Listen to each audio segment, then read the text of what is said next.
My husband, who was on an overseas assignment, was going to temporarily return home, and we decided to have a dinner party at the house where our son's family, who I live with, resides. We were having a pleasant conversation in a friendly atmosphere when our grandson, Daniel, suddenly changed the situation with a single remark. Today isn't Grandma's punishment day, so you can eat, right? Despite my best efforts to keep it together, I couldn't believe it was all ruined by a single word from my grandson. I was stunned and could only look down in silence. My son and his wife tried to cover it up in a panic, but the more they talked, the more Daniel revealed the truth. In her fluster, Kyla finally snapped. Enough. Just be quiet for a bit. She yelled at Daniel, making him cry. Then, don't just yell at a child. Nelson's raised voice turned the dinner party atmosphere tense in an instant. Amid the silence of the living room, broken only by Daniel's sobbing, Nelson demanded an explanation from Caden. All the while, I was hugging Daniel, comforting him. In my arms, Daniel said, I'm sorry, Grandma. Will you get scolded again because of me? He was worried for me. What should I do now? I could only stay silent, holding Daniel tightly. I am Elizabeth Pratt, a housewife in my 60s. Nelson and I fell in love while working at the same company, so it was really tough until we decided to get married and I quit my job. In those days, without phones, it wasn't easy to exchange contact information, and there was a general attitude of keeping workplace romances secret. So, until we got engaged, I was always on edge, worried that my boss might find out. Even after our engagement, we struggled with seating arrangements and speeches for the wedding, to the point where I didn't know who the wedding was for anymore. Moreover, any slip-up could lead to Nelson, who stayed with the company, being subject to snide remarks later, so we couldn't afford to relax. However, thanks to those struggles, we are now bound by a strong bond. I realized this especially when Nelson's overseas assignment was decided, leading to us living apart. 3 months before his departure. I think I can come back within 3 years, but I'm worried. Why don't you come with me? I appreciate the thought, but at my age, moving overseas is too much. Unlike you, I can only speak English. Nelson was always worried about leaving me alone in America. Besides, if anything happens, Caden and his family are here, and we can always talk on the phone, so don't worry too much. Yeah, you're right. Caden is our only son. 14 years ago, when Caden started university, he moved out to live on his own. After graduation, he met Kyla in the cafeteria at his workplace, and they got married 7 years ago. 2 years after their marriage, our grandson Daniel was born. Caden, who rarely came home when he was single, started visiting regularly after Daniel was born. Both Nelson and I always look forward to seeing Caden's family. But beyond that, our time as a couple was very peaceful and enjoyable. Especially, Nelson planning trips for us during his long holidays made me happy. I've been busy with work and left everything at home to you. From now on, let's spend more time together as a couple. He would always take me to the places I wanted to go. For us, this was the first time Nelson had to live alone for work. Moreover, since it was overseas, returning home wouldn't be easy. It was understandable that Nelson was worried. However, if anything happened, Caden's family, living just 15 minutes away from the nearest bus stop, could help. So I always reassured Nelson that there was no need to worry. About a month and a half before Nelson's departure, I injured my back and had to go to the hospital. It was a mild case of a herniated disc, so I could manage going to the hospital and maintaining minimal daily activities on my own. However, to Nelson, who was about to leave, it was a major concern, and he said he would delay his departure until my back healed. I appreciate the thought, but it's not something that should delay your work. But I can't leave you alone like this. What if something happens? I tried to reassure him, but Nelson was adamant about not leaving me alone. Days passed with our discussions going nowhere. We're both adults, so don't worry about something like this. If anything happens, Caden and his family will help. As usual, I was trying to convince Nelson. Then, he had a flash of inspiration and said, Caden. That's it. Let's ask if you can live with Caden. Ha! Nelson immediately called Caden and explained my back situation and his overseas assignment. After hearing the story, Caden said, I understand. I'll talk to Kyla, so give me a moment. He then hung up. I thought it was impossible for them to agree to such a sudden request to live together. However, Caden's answer was completely opposite to my expectations. Kyla agrees too. It's only for about 3 years, right? That's no problem at all. I see. That's a relief. We should thank Kyla soon. Caden, take care of your mom. So, I ended up living with Caden's family, pushed by Nelson. Caden's wife, Kyla, worked as a chef in the same company cafeteria where she met Caden. A year ago, they opened their dream restaurant and both worked hard together. I'm sorry for asking you to take care of me when you're so busy with the new restaurant. A few days after deciding to live together, we had a dinner with Caden's family. While Nelson and Caden were chatting and drinking, I quietly apologized to Kyla. I thought it must be a burden for Kyla to take care of an injured mother-in-law for 3 years, especially at such an important time for her restaurant. However, Kyla said, "Don't worry about it. We help each other in times of need. Also, once you feel better, could you occasionally look after Daniel?" Kyla asked me. He's in daycare, but he's always alone from evening to night. Seeing Kyla's apologetic expression, I understood why she agreed to live together. She probably wanted me to look after Daniel. Of course. If there's anything else I can do, don't hesitate to ask. I replied with a smile, and Kyla also smiled, relieved. I was truly relieved that I wasn't just a burden. Living with Caden's family was more peaceful and comfortable than I had expected.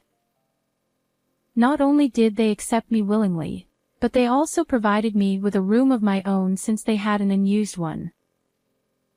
Wanting to be of help to Caden's family, I started doing the laundry, washing dishes, and picking up Daniel from daycare. I also began cooking dinner in place of Kyla, who often worked late due to preparations for the next day.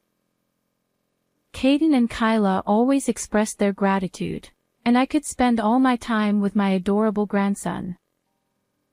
Although this cohabitation started on Nelson's sudden whim, I was truly happy and spent each day grateful to my husband and son.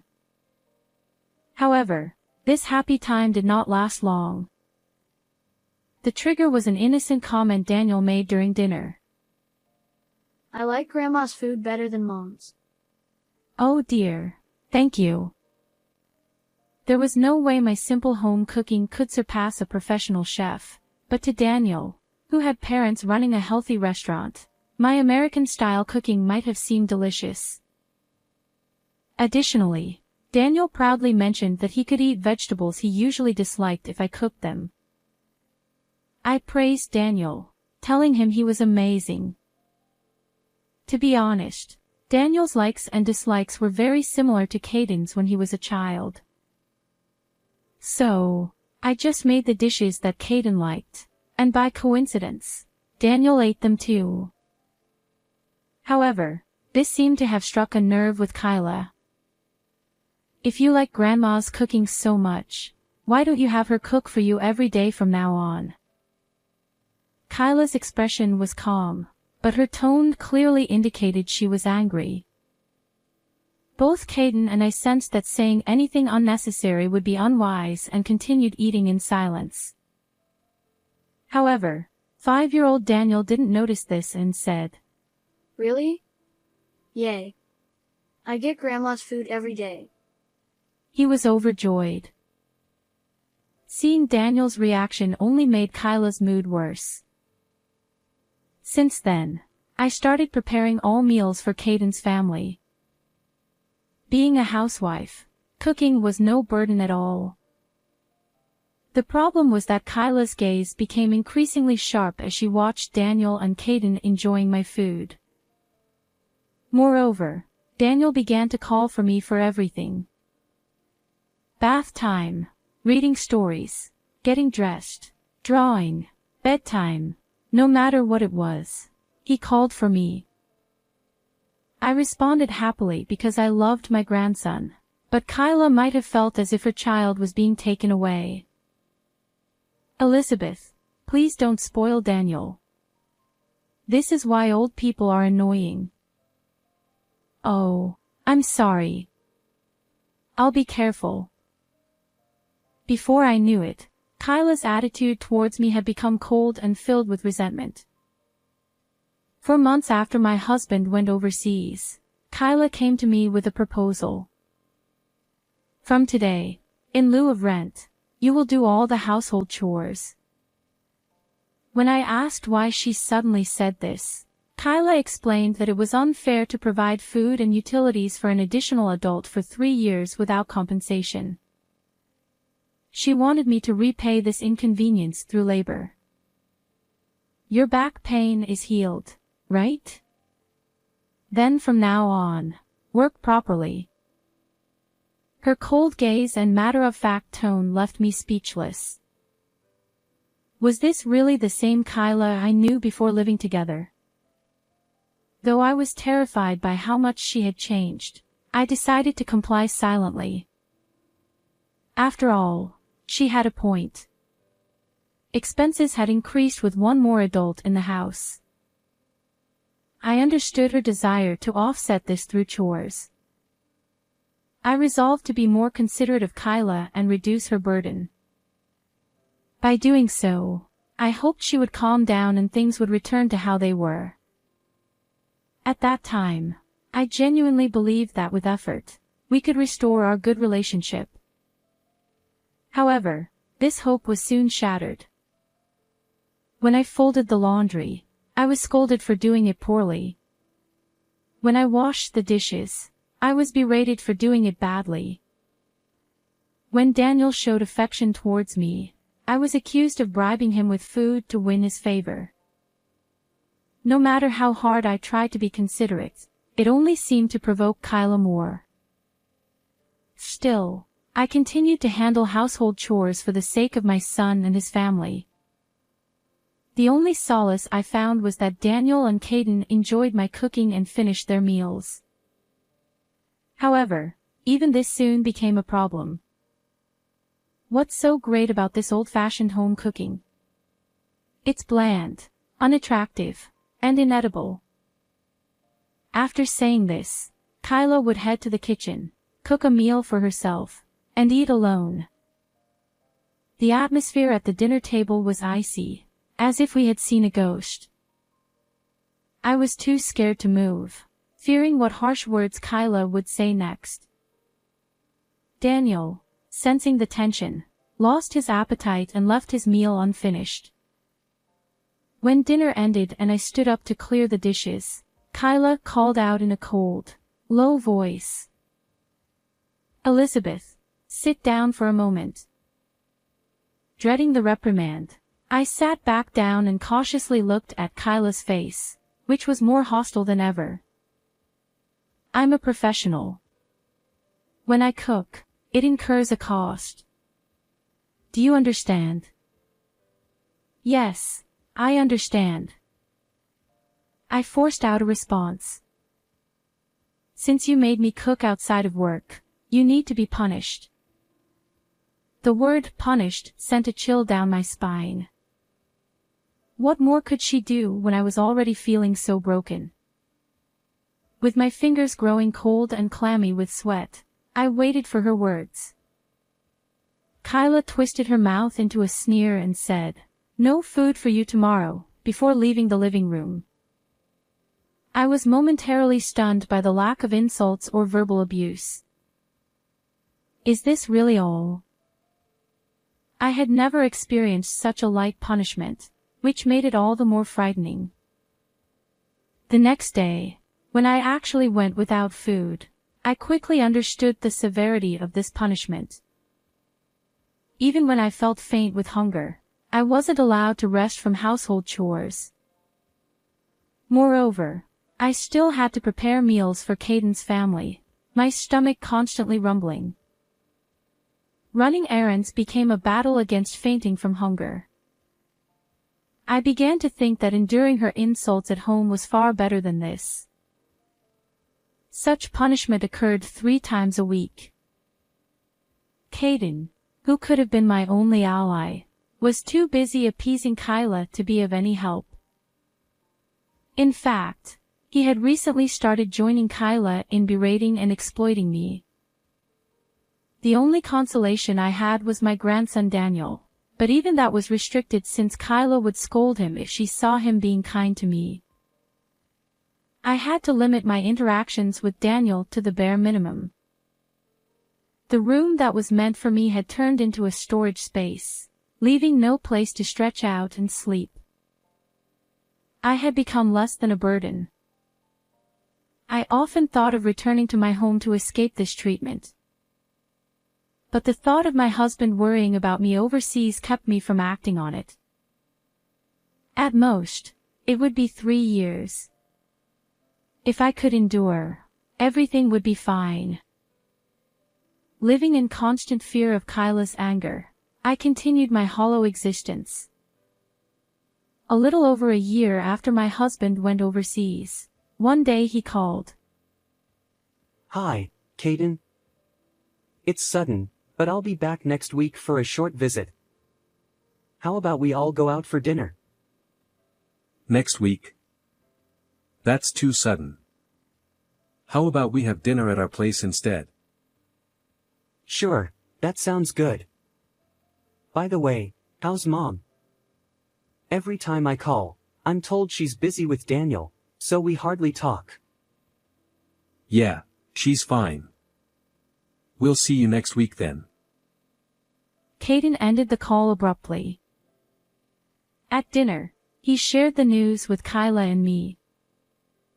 Kyla looked visibly annoyed, but I was secretly overjoyed. Since my husband went overseas, he had only called a few times in the early months. I thought he was too busy to call, but I had been very lonely. On top of that, Kyla forbade me from calling him, so I could only wait for his calls. I worried about whether he had any injuries or illnesses, or if he was overworked. Next week, I could finally confirm these worries. I felt a surge of life returns to me. However, seeing my excitement, Kyla became furious. What's with that happy face? Are you implying I'm the bad guy here? What? No, I never said that. Shut up. Don't talk back. You're being punished again today. Confused and upset, I was denied food once again. For the week leading up to my husband's visit, on top of household chores, I was forced to help with the restaurant's preparations and distribute heavy flyers. Don't come back until you've handed out all the flyers. She would kick me out of the house. The treatment was harsher than ever, and I was on the verge of collapse daily. What had I done to anger her so much? Too tired and hungry to figure it out, I spent each day even more careful around Kyla. Finally, the day of the meal with my husband arrived. I prepared his favorite dishes and waited for him at the entrance. Elizabeth. I missed you. You've lost weight and look pale. That's not true. You look exhausted too. His sharp observation made me nervous. The past week had been so punishing that I was truly on the brink of collapse. But I tried to hide my poor condition so as not to worry him.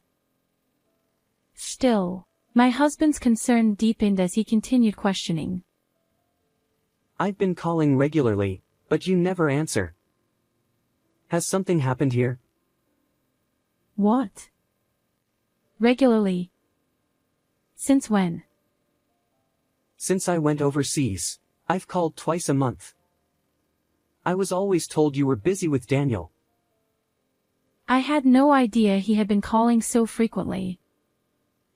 As I stood there in shock, Caden and Kyla emerged from the house.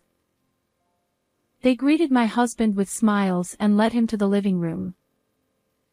Daniel, waiting there, excitedly ran to my husband, who was delighted to see his grandson after more than a year. This heartwarming scene made me momentarily forget our conversation at the entrance. Soon, Kyla announced the start of the meal. As everyone took their seats around the table, enjoying the cheerful atmosphere, I found myself standing alone a little distance away, out of habit.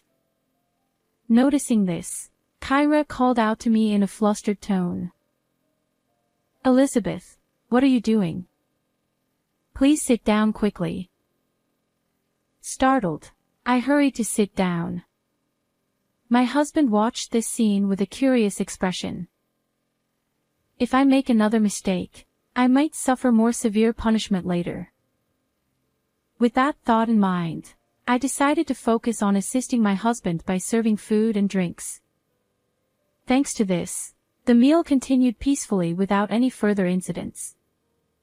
Just as I began to feel relieved, Daniel, my grandson, remembered something and spoke up.